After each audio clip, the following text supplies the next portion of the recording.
This video is not about some YouTube hype train trend happening in the community industry. In fact, it's about all of the hype trains that I have missed over the course of the past several years, because I've missed plenty of those trains. And the whole time I was on that hypothetical platform, I've noticed a few troubling trends because it determines the way that we maintain power to build our own community spaces.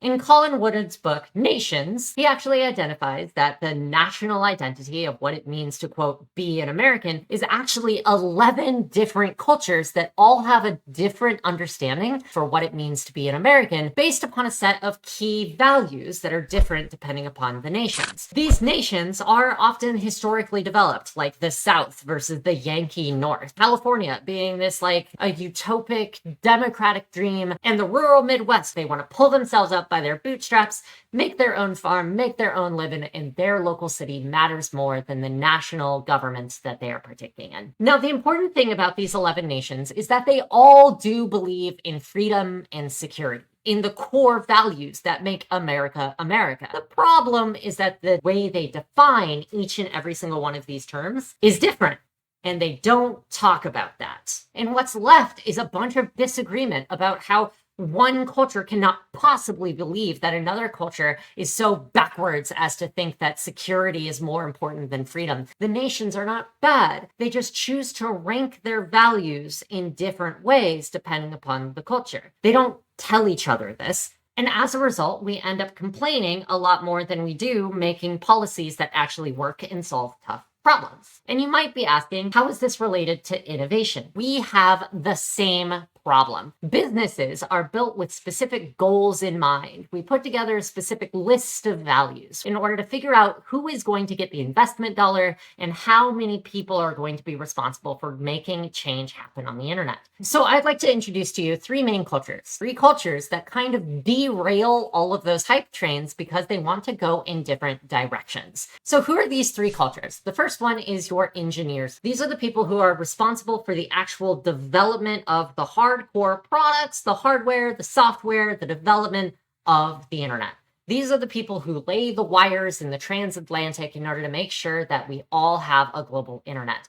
These are the people that run the protocols to make sure that all of that internet packaging is secure. These are the individuals who genuinely lay the brick for our virtual worlds. And then our second culture is somewhat confusingly called the Culturalists. This is the culture that we live in, that we as community builders spend our time in. Culturalists always ask the question, how are we taking the engineer's thing that was developed and intended to improve the world and implementing it safely and securely into current society? How do we build a culture that changes and forms around the innovations of our time? So this is marketers and academics. This is all of us as community builders. These are the people who are responsible for making the connection between the technical capacity and the cultural innovation in our societies. There's the third culture, the big bad wolf, the one that everyone absolutely detests and loves to hate, the financiers culture. They are a collection of people who are in it effectively to make sure that the books balance green. Oh, they're just in it for the money. They're in it for the bottom line. They only care if the gross domestic product is high. They don't care how big unemployment is. They don't want socialism. It's capitalism all of the time. That's not technically actually true with this culture. If you were to ask a financier exactly what the reason for their job is, they would say it's to make everyone affluent, not just themselves. Of course, they're in it to make money, but they expect that in the process of making money, they'll actually allow the books to balance on innovation for the world as a whole. Their job is to help other people make money. Why is this useful for us on the internet? They also make sure that whatever is developed on the engineers or the culturalist side always lands financially more solvent. We could not have all of the things that we have if it weren't for the financiers culture.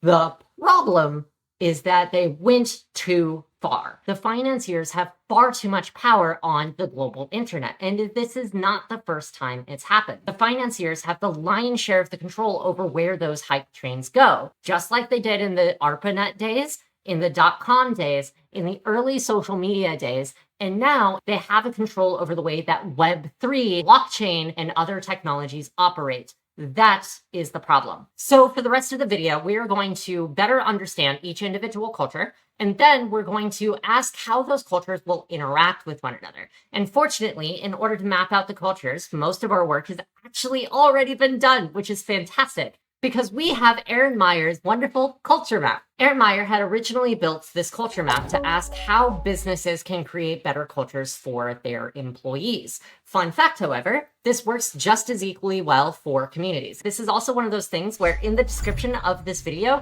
you can find a Google sheet that includes your own ability to make one of these culture maps. And I'm actually collecting these culture maps from all of you, and I'll aggregate them so that we have a better understanding of the specifics of each individual culture within this concept. The rest of this video is going to teach you effectively how to fill it out. Erin Meyer's culture map effectively identified multiple different areas where these specific cultures, the financiers, engineers, and culturalists, actually meet and conflict with one another. By using that particular conflict and asking specific questions at each individual crux, we have a better understanding of how each individual culture is really thinking. Erin Meyer's list consists of 8 particular traits. The first one is communicating. How do those cultures express themselves and express their ideas? Is this a particularly open culture where everyone's voice is heard, or do you have to schedule time on a pulpit? How do we evaluate the messages being told to us through those communication? How do cultures give feedback, especially negative feedback? Once people have this exchange of information going on, someone's got to take charge, someone's got to take action. So we need to know what the philosophy for leadership is in that particular culture. Once we've got that, we have to make questions about how those leaders are going to make decisions. How assertive and consensus-based are these individuals going to be? Once that's set, you have a system. Now you need to ask how they're going to relate and converse and talk with one another. Inevitably, disagreements are going to happen. So we now also need to ask how those disagreements are going to be approached. After that, we want to ask exactly how these events and these clashes are actually going to be scheduled. How linear or how flexible are interactions where we have these conversations actually going to happen over time? The whole point and the idea of this system is to ask how flexible that system we've created is. How likely is it that that organization is going to change its mind? So these 8 elements can now be used in order to map the engineers, the culturalists, and the financiers' perspectives. Engineers tend to really prefer high context conversations. They want very, very specific answers. They expect very explicit words and terminology. They're very specific. They tend to be very direct. They're going to tell you when there is a problem. They focus so much on the tasks in any given situation as opposed to the relationships that they have with the people. In other words, it doesn't matter who's writing the code. If the code is wrong, that needs to be called out. For that same reason, they're very linear and they're very specific when it comes to persuasion. You have to speak with them in numbers and dimes and cents. Culturalists are focused on the network of people, and people are a lot more complicated than a lot of these numbers and setups. There's a lot of relationships. They recognize the nuance that's involved in their jobs, especially when it comes to marketers and when it comes to individuals whose job is to convince other people to do things. They tend to focus on being vague where they can, as a virtue of being flexible. There's a notion that you have to read between the lines. So they're very low context. They really care about other people's voices as well. So they tend to be very egalitarian. Decisions tend to take a long time. They tend to feel like they need more data. They need more voices. They need more opinions. They need more research. Very flexible, and they tend to be quite holistic in their persuasion pattern. They tend to focus on, oh, we haven't made a decision yet. We'll make a decision at the end of this long drawn-out process. And in order to back and protect the engineers who are responsible for developing the technology and the culturalists responsible for implementing it, it's the financiers' job to make sure that these things are maintained. They tend to be very low context because as long as the money is working out and as long as you have a goal, we can commit.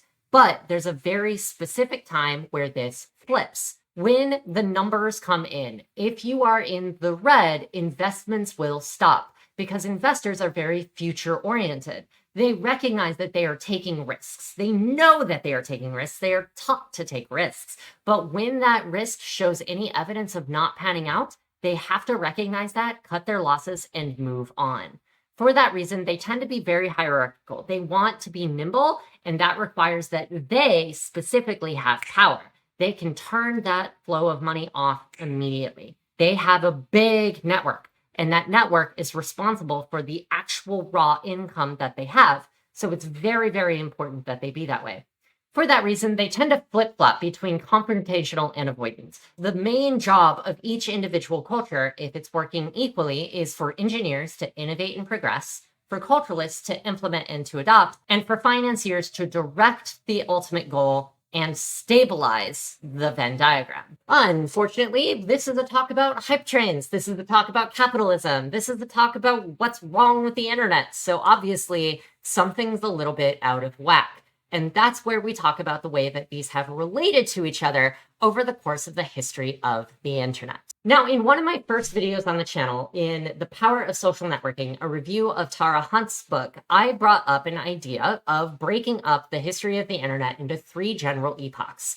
First, there was Web 1.0. This was the early days of the internet. Engineers were primarily responsible for it. We had to build a large majority of the infrastructure for people to technically even be able to be here. Culturalists spent a large majority of that time asking, how exactly is this internet going to impact our lives? As we transcended into what is supposed to be our current epoch, Web 2.0, everyone was now able to make technical capacities. Engineers lost power, and culturalists, by and large, in the public, gained power. A huge amount of fraudulence and criminal activity occurring on the internet had to be managed over time, and culturalists had to figure that out. Engineers had to create a more secure internet, and financiers had to create more trust and more understanding that you are a valid business on the internet for people to actually exchange money. Ultimately, what ended up happening in Web 2.0, what started as engineers creating more cultural power, culturalists gaining more cultural power, and financiers substantiating that, suddenly became financiers paying engineers to make the thing that would make them the most money, and culturalists to implement that thing as paid advertisers and marketers. And this is where our industry hit a specific hiccup. As far as businesses and financiers, the companies in power, were concerned, community commenters became social media influencers. Community builders became social media managers. Marketers became paid ad advertisers. And the social media craze and industry and situation became an engine that effectively just prints money for advertising. The financiers gained so much power over the internet that they were able to completely usurp the entire purpose of the engineers. Engineers found themselves making software exclusively to make money instead of to connect people and create humanistic resolve. And now, at the 35th anniversary, this is genuinely a quote from the father of the internet, Tim Berners-lee, about where his child has landed. We all agree this is broken. Culturalists agree, financiers agree, engineers agree. We know that the data brokerage system of paid advertising cannot persist. And the engineers and the financiers have gotten together. And they've created a bunch of new technologies that allegedly allow us to keep our privacy, but give us complete and utter freedom over the internet. The internet can remain financially solvent if we just build it this way. We don't need to have a central corporate entity or a central corporate bank to make sure that it remains solvent. Security and privacy on the internet will be 100% confirmed. We do that through a completely open and transparent blockchain. These are conflicts. These are values that are being promised and cannot possibly be resolved, specifically because they fly in the face of the values of the 3 cultures who are responsible for making it happen. So on a technical level, is some of this possible in Web 3? The financiers will 100% tell you yes, unequivocally. The engineers will, well, actually, no. And the culturalists will say, not only do we not want that on the internet, doing it is actively inviting a dystopia that tokenizes social currency and development on the internet. When it comes to the hype trains that I have constantly chose to stay off of, we know that that is veering in the wrong dystopian direction because we are not recognizing that we do not speak the same language when we say transparent, that we do not speak the same language when we speak decentralized, that we do not understand what engineers built when they say blockchain. And because the three cultures are not talking to one another, and because the power balance that they're supposed to be in is so wonky and off kilter, we are not capable of producing an internet that confirms the safety, security, and anonymity of individuals on the internet, the freedom for them to control their information, the right for them to be forgotten, and the proper integration into physical world that we need for the internet to be secure and safe and viable. And so I end this video with a sigh. This has been a lot. I've been wanting to make this video for 2 years, and here it is. I really hope that this video is worth a like and a subscribe. And more importantly, I hope that you will now consider it your responsibility to comment as a community member. You can find a link to your own map of Erin Meyer's culture map down below in its own PowerPoint. I would love for you to make one of your own slides mapping the three cultures in your own environment. Thank you so much. And thank you so much to my patrons who made making this video possible. This would not have been viable. I would not have been able to spend the amount of time, effort, and research actually building this video if it weren't for all of you. So thank you so much. If you're interested in a few more things about the trends of our virtual world, I have my Edelman's Trust Barometer for 2024 right here. And right here, I actually have a video that is all about Web3 from Tara Hunt in my review of The Power of Social Networking. Thank you so much for watching and have a wonderful, beautiful month. I don't know when my next video is going to be. I'm tired.